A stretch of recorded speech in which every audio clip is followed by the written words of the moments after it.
The Story of William Wilson by Edgar Allan Poe. Read to you by Deshaun Payton. Part 1. Let me call myself, for the present, William Wilson. That is not my real name. That name has already been the cause of the horror, of the anger of my family. Have not the winds carried my name with my loss of honor to the ends of the earth?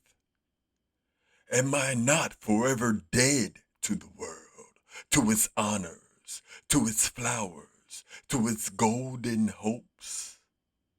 And a cloud, heavy and endless, does it not hang forever between my hopes and heaven?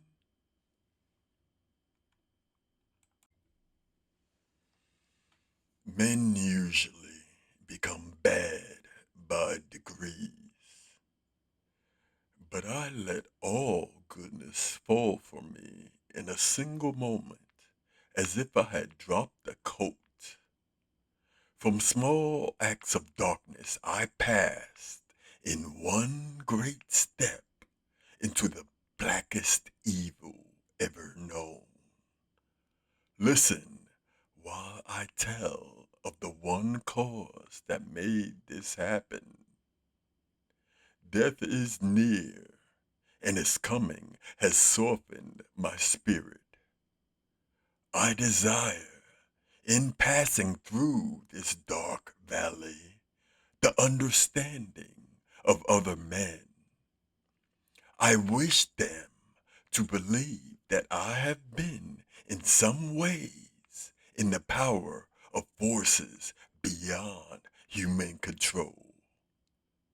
I wish them to find for me, in the story I'm about to tell, some small fact that proves I could have done only what I did. I would have them agree that what happened to me never happened to other men. Is it not true that no one has ever suffered as I do? Have I not indeed been living in a dream? And am I not now dying from the horror and the unanswered question, the mystery of the wildest dream ever dreamed on earth?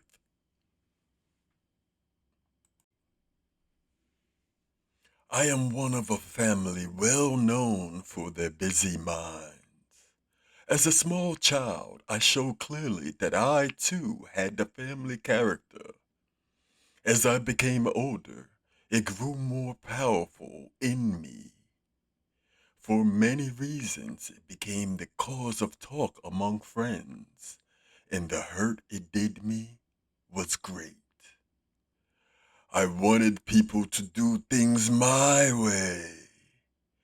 I acted like a wild fool.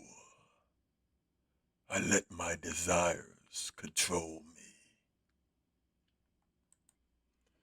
My father and mother, weak in body and mind, could do little to hold me back.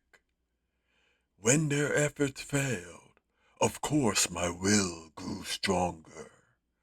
From then on, my voice in the house was law. At an age when few children are allowed to be free, I was left to be guided by my own desires. I became the master of my own actions. I remember my first school. It was in a large house about 300 years old in a small town in England among a great number of big trees. All of the houses there were very old.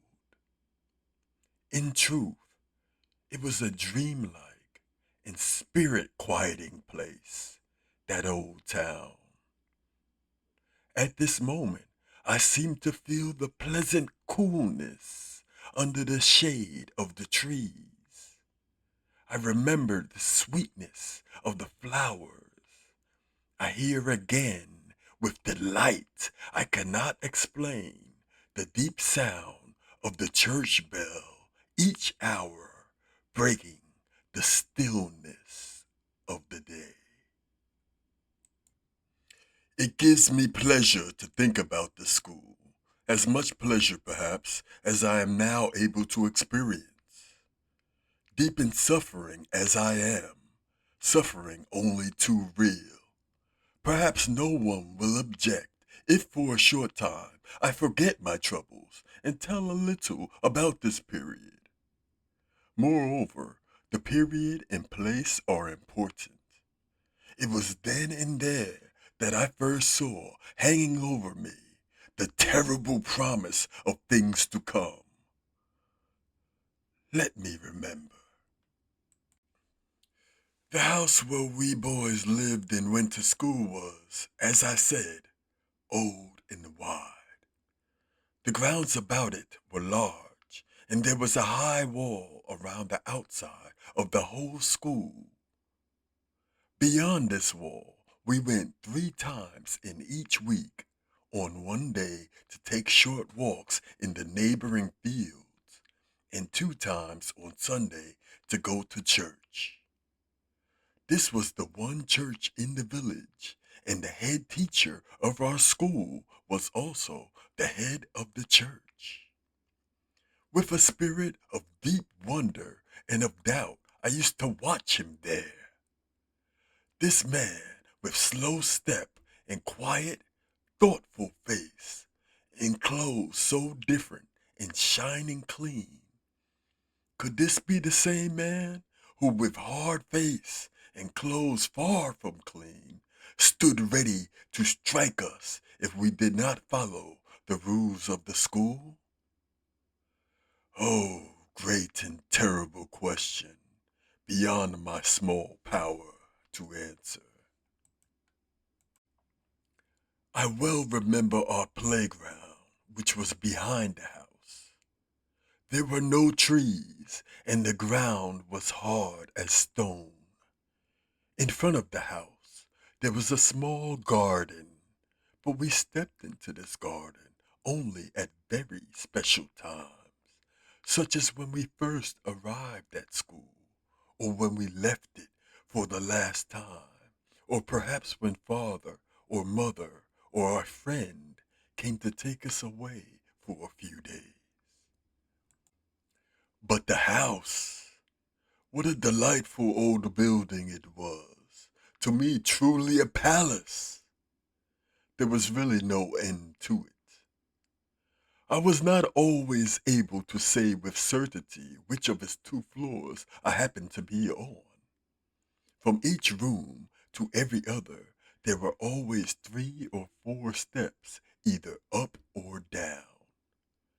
Then the rooms branched into each other, and these branches were too many to count, and often turned and came back upon themselves.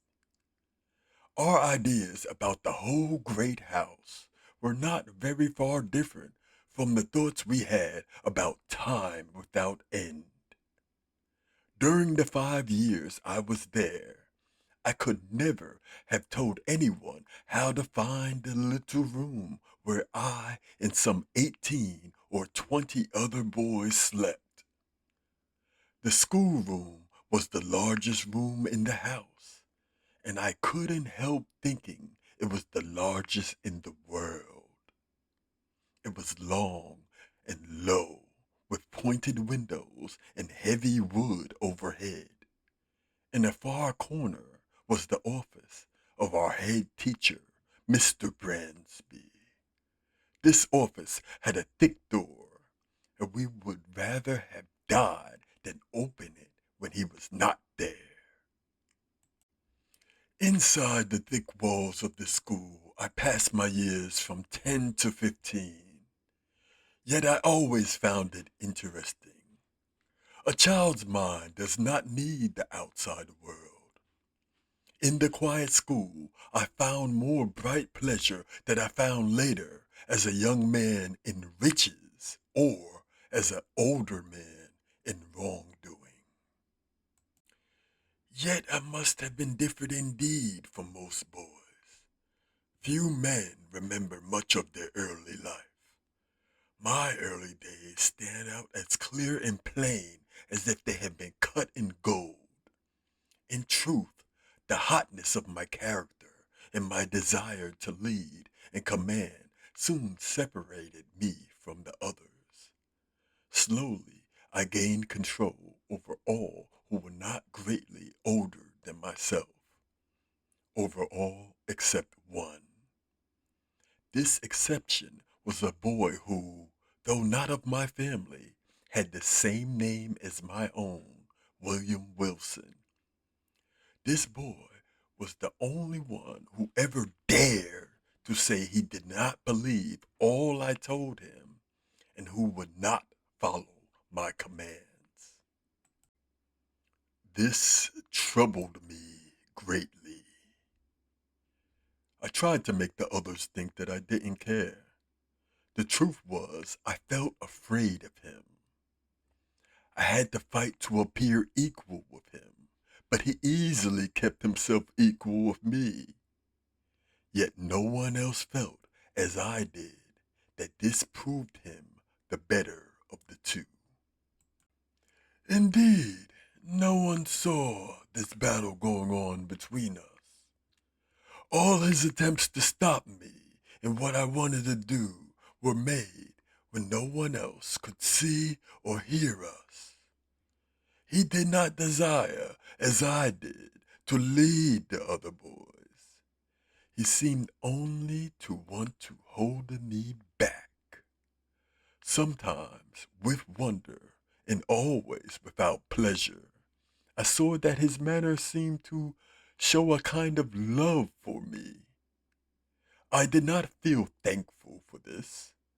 I thought it only meant that he thought himself to be very fine indeed, better than me. Perhaps it was this love he showed for me, added to the fact that we had the same name, and also that we entered the school on the same day, which made people say we were brothers. Wilson did not belong to my family, even very distantly.